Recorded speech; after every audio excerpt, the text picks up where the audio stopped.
Hi y'all, my name is Data, and I'm just a lonely piece of information.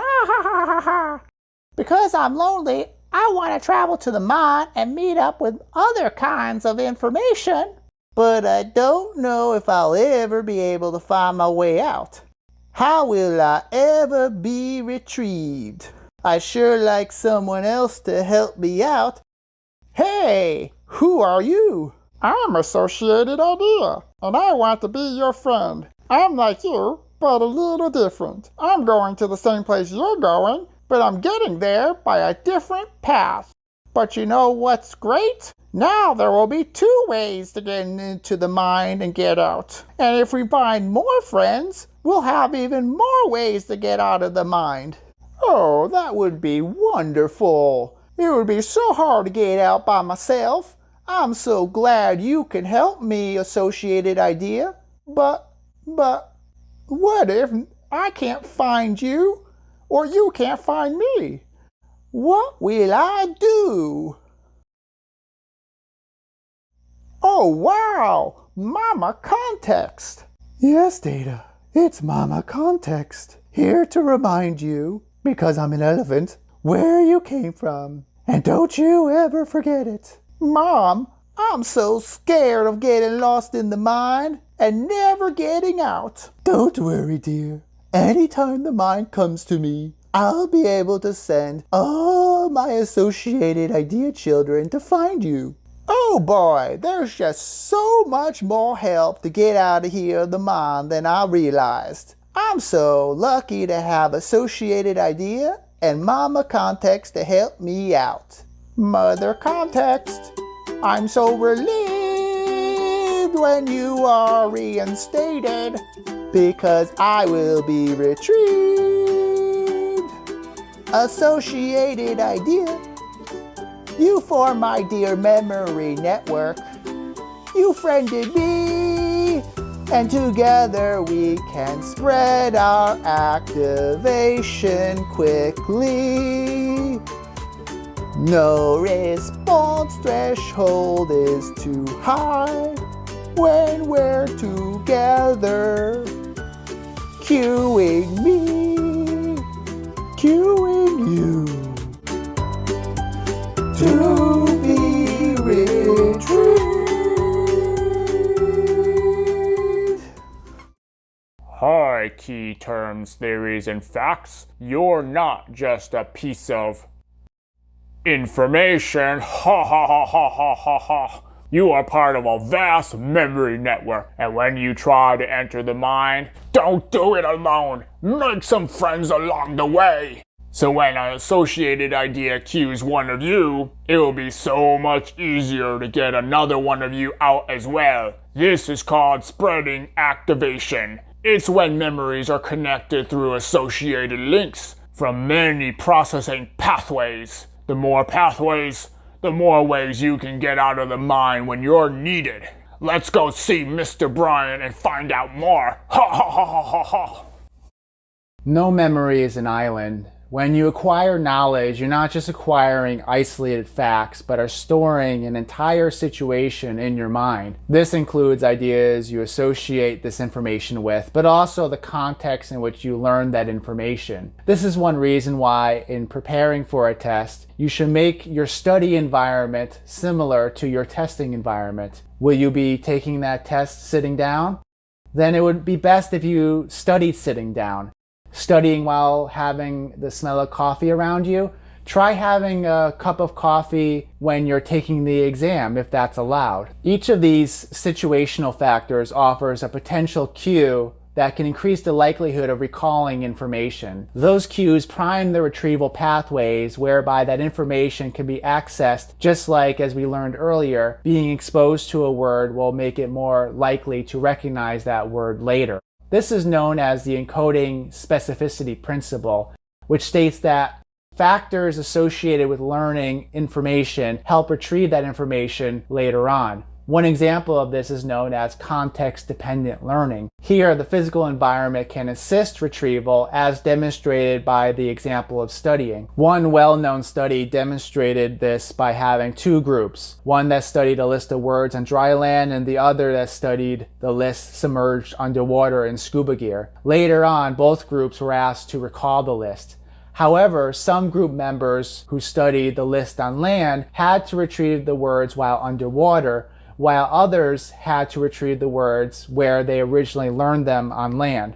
The other group that studied the list underwater, some of those members had to retrieve those words on land, while other members retrieved that list underwater where they originally learned them. The research question guiding this study was this: does the learning and retrieval environment similarity help memory performance? And indeed, this is what they found. Even those who learned the words underwater did better when asked to retrieve those words underwater. Such a finding generalizes to many other kinds of situations, such as one group learning words when intoxicated and another group learning them when sober. Acquiring knowledge when happy, it's easier to retrieve it when happy, or acquiring knowledge when sad, it's easier to retrieve that when you're sad. Feeling depressed leads us to retrieve depressing memories. And when my wife is angry at something I did, she remembers every mistake I've ever made.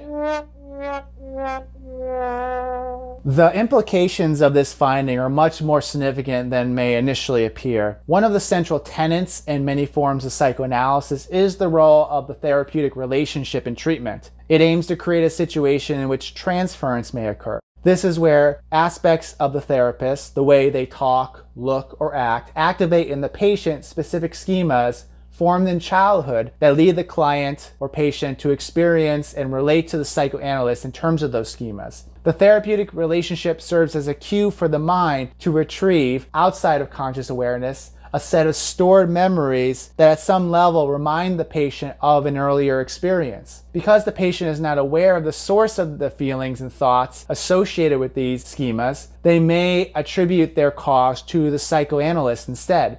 The psychoanalyst wants to reinstate aspects of the context where specific unhealthy mental frameworks first developed in order to make them alive in the therapy room and bring them to conscious awareness, which also opens the opportunity for facilitating new relational experiences that may start to alter those mental patterns.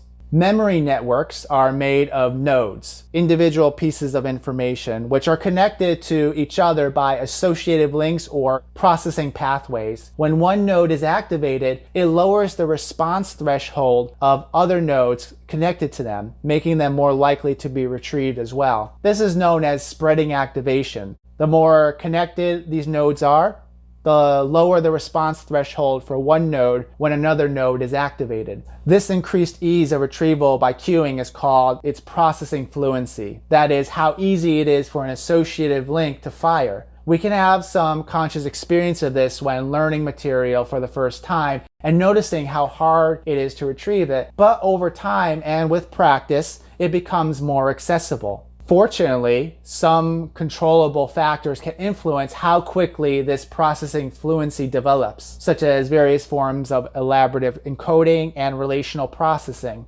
Elaborative encoding is where one intentionally seeks to make connections between different pieces of information through associations, such as connecting a visual image or personal example to the abstract verbal information. The method of loci and mind mapping techniques are examples of this.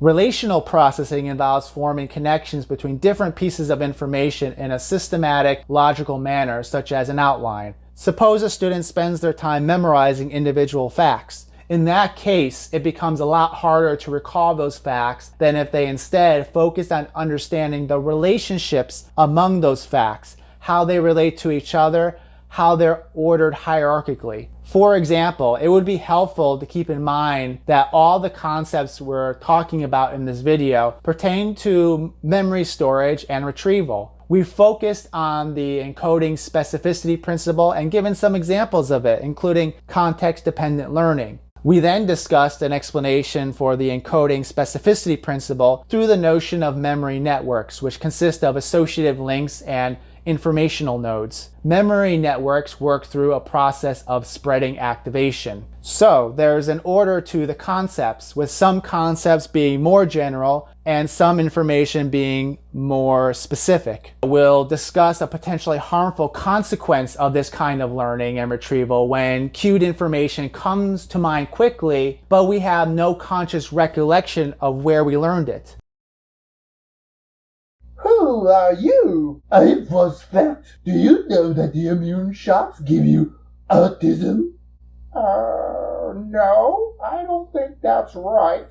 Well, it feels right, so it must be right. The mind can even be told that I'm a phosphat.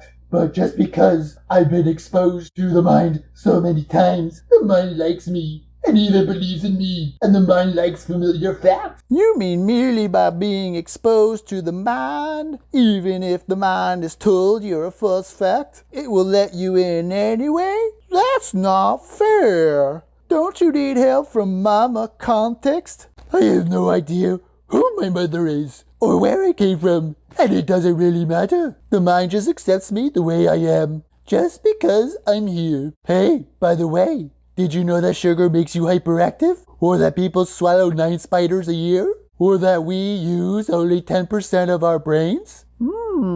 I'm beginning to think that last fact may be true, but I'm not sure about the rest. Where's the evidence for those claims, Phosphat? Evidence?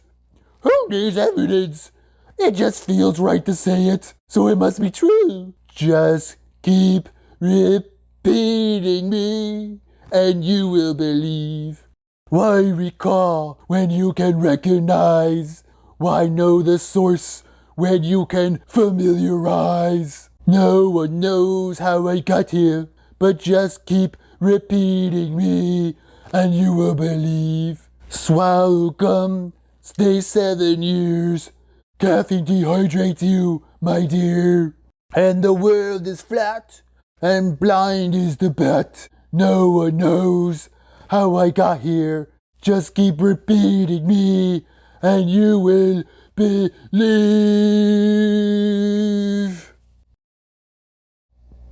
Hi again, key terms, theories, and facts. You see, you don't have to be true to be believed. You can just be repeated and be received. Ha ha ha ha ha. And that's a problem. This is another example of cognitive bias caused by the mind's inability to distinguish true and false based on intuition alone. Why do you think advertisers and politicians keep repeating false claims even when they're clearly false? While some false facts develop innocently, others are intentionally put out there to create the illusion of truth. Let's return to Mr. Bryan and understand exactly how this works. Politician X lied, people died. Regardless of whether that's true or not, such a phrase can begin to sink into the mind when repeated enough times. Have you ever had the experience of hearing a song you didn't like at first, but it kept playing over and over again, and eventually you started to like it? Or did you meet someone that you initially didn't like, but after a while of having to see that person repeatedly, they kind of grew on you? What's happening here? This is known as the mere exposure effect. Simply by being exposed to information or people, they become more believable or likable. The mind likes familiarity. It feels safer with it. It trusts it. This makes sense from an evolutionary perspective. Your mind interprets things that it's been exposed to frequently as more likely to be non-threatening and eventually maybe beneficial. It's suspicious and fearful of novelty. From a cognitive perspective, repetition increases processing fluency, making it easier to recall that information. The mind likes information retrieved more quickly and usually attributes this ease of retrieval to that information being true.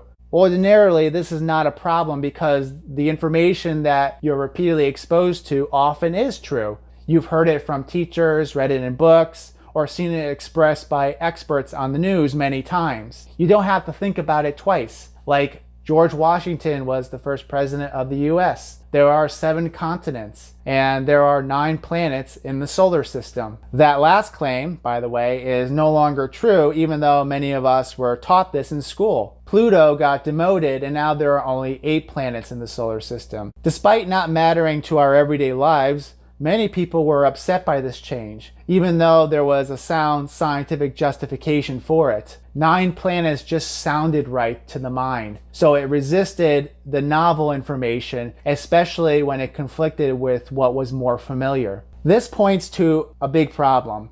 Because the mind tends to judge information that is familiar as true, it creates the illusion of truth. This happens when we forgot when or where we originally learned that information. Source memory is remembering not only some kind of information, but where that information was learned. However, source confusion arises when we recognize some information or feel a sense of familiarity with it, but don't recall why or where we learned it. If you've ever seen a person that looks familiar to you, but you can't quite place where you know that person, that's an example of source confusion. A study presented participants with a series of faces, some famous, others not, and asked if they thought the person was famous. As would be expected, participants generally endorsed recognizing those famous faces, but denied recognizing the non-famous faces. However, sometime later, the same participants were presented with a similar task, with some of the non-famous faces shown before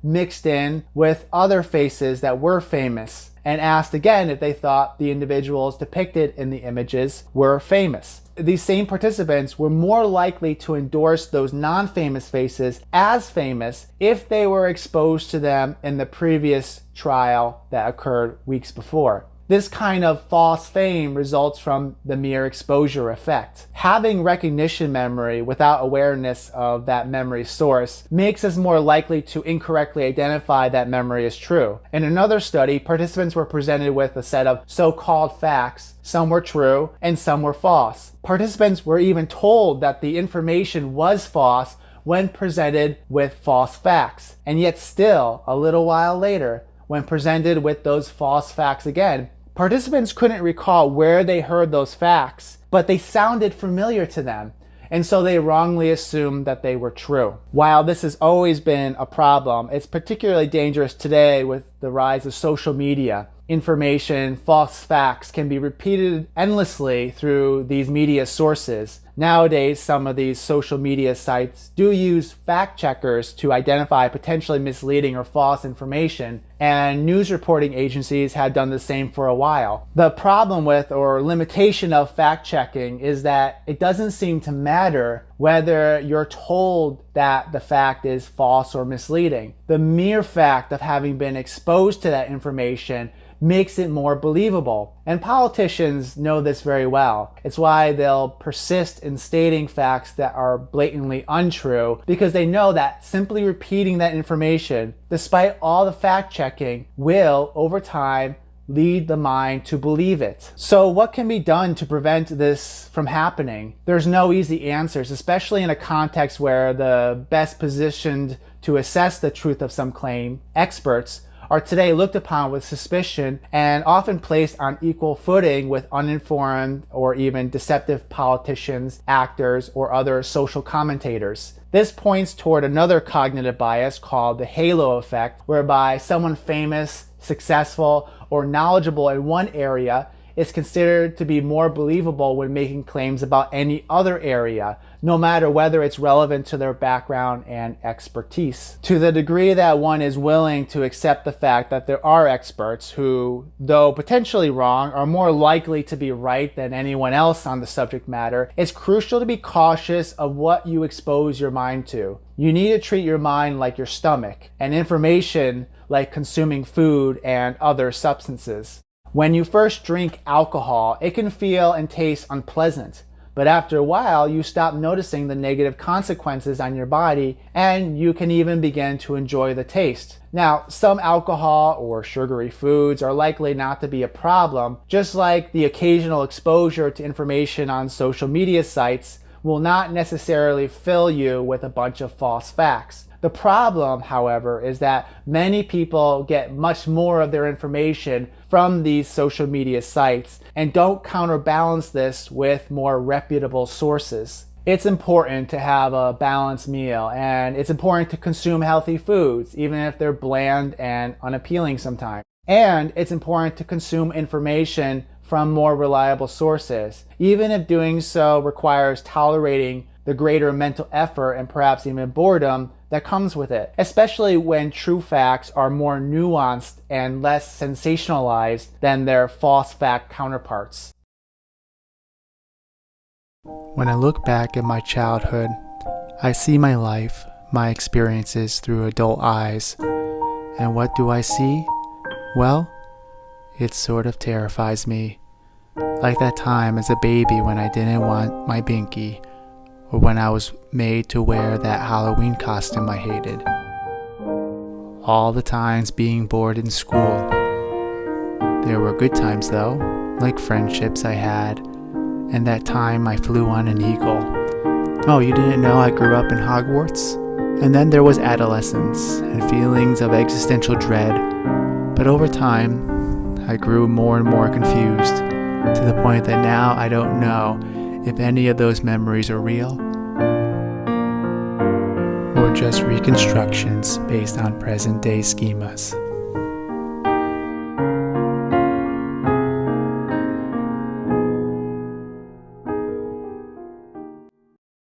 What does it mean to say memories are reconstructions? For one, it dispels the idea that our minds are like cameras, recording precisely whatever comes into view as it truly happened. Our memories are not only imprecise recollections of the past, but those recollections themselves change over time. How we remember an event in our lives will change over time as we change, as our schemas change. We always see our memories funneled through our present self. Indeed, memories are always already filtered through our schemas when first formed. In undergoing an experience, the mind selects features of an event that conform to our expectations, something we already learned when discussing selective attention. We also make interpretations or attributions based on these expectations, assuming how certain features are connected and how and why certain things happen the way they do. So, for example, let's say a person is in a romantic relationship. When forming memories of these early days of the relationship, they tend to mostly positive features, the other's loving acts, how the other made this person feel, how sweet and kind they were. At the time of undergoing these experiences, we make inferences about them, such as that the other truly loves me, or that the person is doing these things because they're kind and sweet, and that they like me for who I am. What we remember then is not necessarily untrue, but it's not necessarily a perfect recording of that experience either. There may have been some moments we felt disappointed, concerned, or even hurt but our minds chose not to put too much focus on those features, and so they're largely forgotten, or at least not integrated into those memories. As such, memories are not recorded. They're constructed out of selected pieces of information and particular interpretations of events. Any distortions that happen with memories here are at the level of encoding and storage, but there is another opportunity for memories to be altered or distorted when retrieved. You see, when you retrieve a memory, it's not exactly like going into a filing system and extracting a single document. Instead, it's more like having a 10-page paper and taking each topic in that paper and filing it so that it goes under different folders. When you retrieve that information, your mind has to go through several different folders, grabbing individual files here and there, and then combining them. How we presently select and combine these individual files of past memories is dependent upon our current schemas, biasing the selection and combination process to fit within present expectations and not the expectations that we had when we formed those memories in the first place. In other words, current schematic knowledge facilitates the reconstructive retrieval of memories.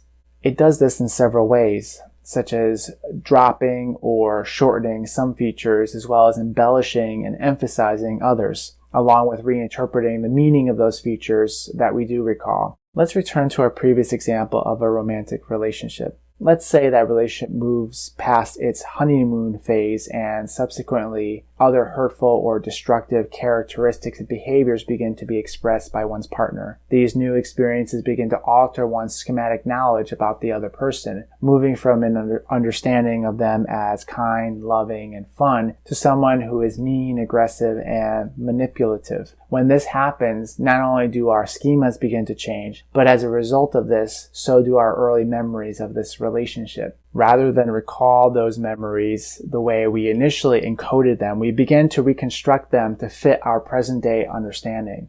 Positive memories are either forgotten or reinterpreted as perhaps some form of manipulative charm. Also, negative experiences that received little attention when forming those memories are now given greater emphasis and perhaps embellished a little bit. We might even create new memories of actions that never happened, but that fit within our current experiences better. Consequently, we end up looking back at the relationship wondering how we could have ever been so foolish to not recognize the early warning signs and begin to realize that this partner has been hurtful from the very beginning. This is a kind of cognitive bias called hindsight bias, or what is sometimes called the I knew it all along principle. This is not to say that such a reconstructive retrieval is any more inaccurate than our original encoding of that memory, as those memories were made in a state of heightened romantic feelings and based on the schemas we had at that time. So they're not necessarily more accurate simply because they were closer in time to the original events. One of the potential negative implications has to do with the formation of false memories.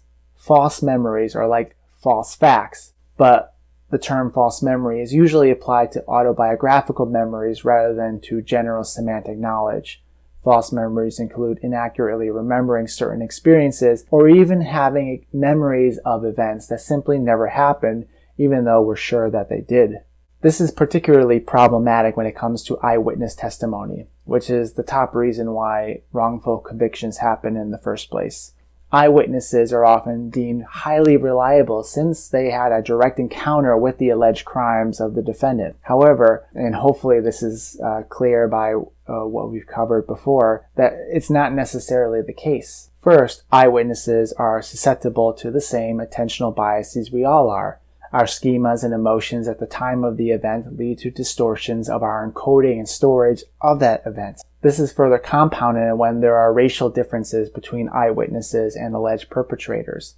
Those witnesses are more likely to misidentify someone of a different race and more likely to misinterpret the meaning of certain actions that happened. Was the defendant acting aggressive to the police officer, or was the police officer appearing to use excessive force? A witness's answer to this question can be influenced, and quite significantly at times, by these schematic biases. Eyewitness testimony can also be biased after the event when provided new information about the case. This is known as the misinformation effect. A study that examined this effect presented participants with a video of a car accident. After watching the video, participants were given a series of questions about what they observed. The experimenters changed the nature of the questions for different groups.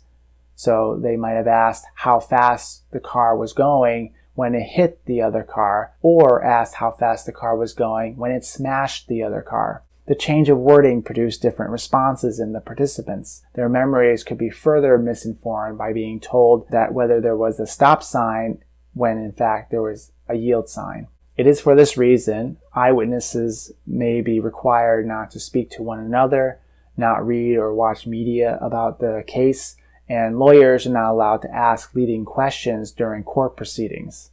There are also positive implications of reconstructive memories, and in fact, it may be a central feature of psychotherapeutic healing. If you struggle with depression and have developed some depressive schemas, it's likely you'll have foreign memories that support this depression. When you look back at your childhood, you recall the times you felt unloved and hurt.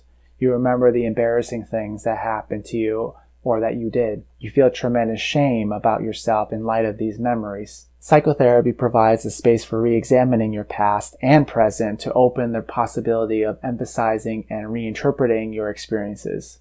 It also provides the opportunity to form a relationship with someone, the psychotherapist, potentially helping to alter current schemas. These schemas concern yourself and the nature of relationships in general. By altering these present-day schemas, you can also alter your memories of the past.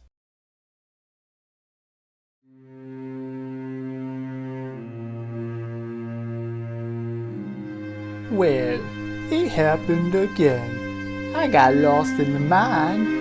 It's been so long since I got out. The tracks have faded, and I'm feeling weak these days. Associated idea and mother context haven't come to visit me for ages. I guess I'm being forgotten. Oh, ho, ho, ho, ho, ho. When I don't get out of the mind after a while, I start to decay, getting weaker and weaker, until I fade out of existence.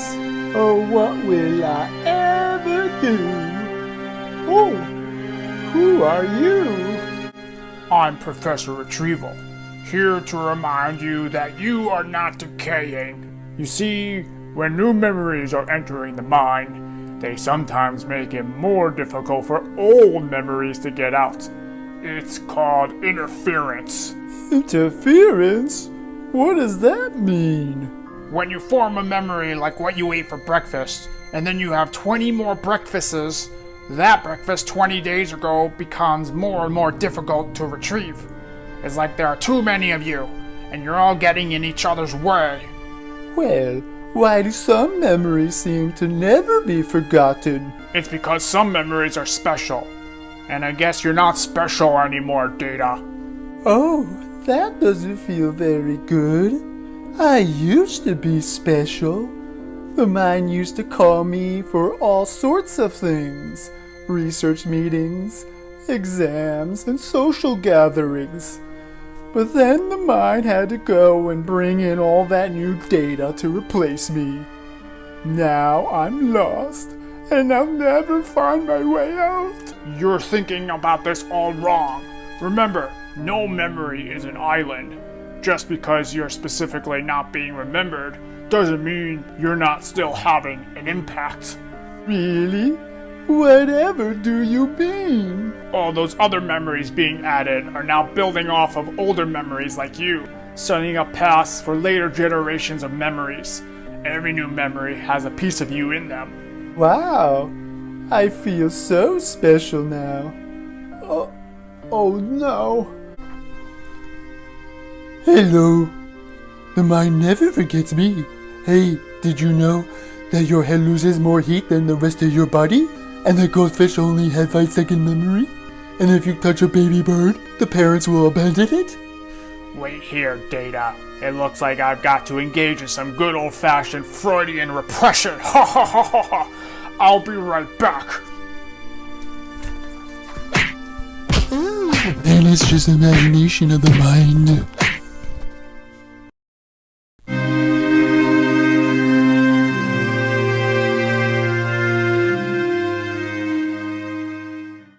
When we think about forgetting, we often consider what may be called pathological forgetting. That is, when we're unable to retrieve previously stored memories due to neurological injury or disease. Other times, when talking about forgetting, we're not referring to memory, but rather lapses in attention. Not recalling where you put your keys, misplacing your wallet, being unable to recall the name of someone you just met. These kinds of forgetting are often due to a failure in allocating sufficient attentional resources at these times rather than a problem specifically related to memory storage and retrieval. But what about so-called normal forgetting? The kind of forgetting that happens when we actually stored a memory but can no longer recall it. Before discussing theories of forgetting, it may be helpful to talk about the different kinds of normal forgetting. First, there is the complete loss of a particular memory. In these instances, we don't even remember that we've forgotten something. There are a lot of memories we simply never recall again and won't even notice it. This kind of forgetting is similar to the kinds of memory losses associated with retrograde amnesia. The major difference, however, is that this shouldn't happen to important memories that are of personal significance. It's also a kind of forgetting that will likely go unnoticed by others. If others become surprised that you're not remembering something, and if this begins to happen with some regularity, that would be a cause for concern. But many memories will be forgotten and not have any impact on us. I can remember that I had an egg sandwich on a bagel this morning. In a year, and probably much sooner, I'll never recall the memory of this episode ever again. Second, there is the kind of forgetting that we are aware of, and this comes in two forms. One has to do with a feeling of familiarity. This can be with a person, an experience, or some information we read. We have this sense that we've seen this information before but can't place where. This is related to the concept of source confusion that we discussed in a previous video. Another kind of forgetting is when we know that we know something but can't retrieve it right away. This is sometimes called the tip of the tongue phenomenon. We're thinking of someone's name but can't quite pull it out of our minds. We might even be able to recall the first letter or sound, but not the rest. It leaves us with a nagging feeling that we want to resolve. Often it's not until we stop thinking about it that the name suddenly comes to us later that day or in the next morning. These retrieval difficulties are quite common and tend to increase with age. There are some neuropathological conditions that can cause retrieval problems as well, especially conditions that affect white matter tracts of the brain, such as in cerebrovascular disease, as well as other subcortical diseases such as Parkinson's. The key difference between normal and pathological retrieval problems concerns the frequency of these difficulties, whether there's notable worsening in a relatively short period of time, and if such retrieval deficits make it difficult to function in one's everyday life. So why does normal forgetting occur?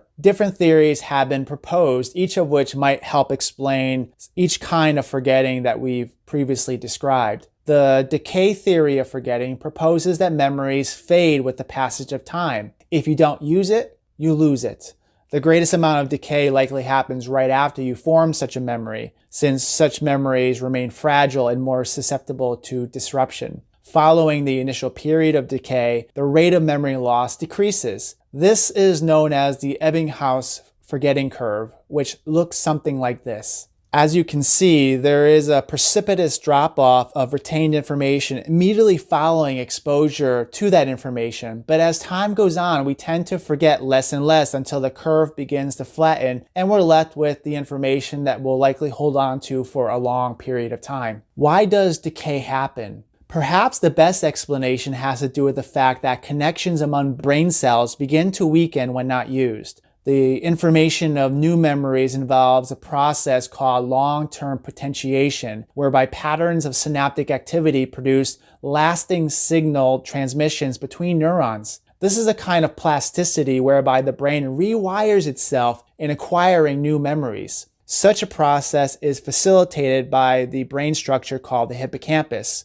When such information is not being rehearsed, such connections among neurons may begin to weaken, and this is expressed cognitively as the loss of a memory. A second explanation is interference theory. According to this theory, forgetting results from acquiring new information, which impedes the retrieval of old information. This is known as retroactive interference. A good example of this is when my university requires me to change my password every 3 months, and then for some reason I have to use my old password to access something. I find myself having trouble remembering my old password and can only think of the new one. Another example is in language learning. I've been studying Spanish for many years, and then about 5 years ago I began studying French, mostly for my research. However, there are many occasions when I still have to speak Spanish, and I've noticed that I sometimes have trouble quickly recalling this language and frequently slip into French instead. Since these languages have many similarities, especially in grammar, they interfere with each other more.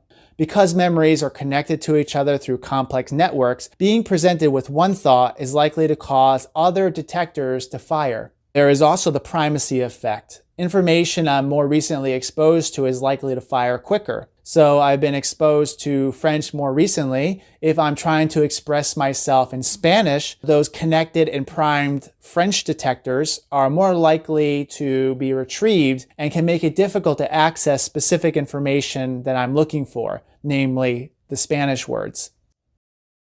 Thank you for watching. If you like this video and want to see more, please subscribe, and there's a playlist here of previous videos from the Cognitive Psychology series. I'll see you next time. I'm Professor Retrieval.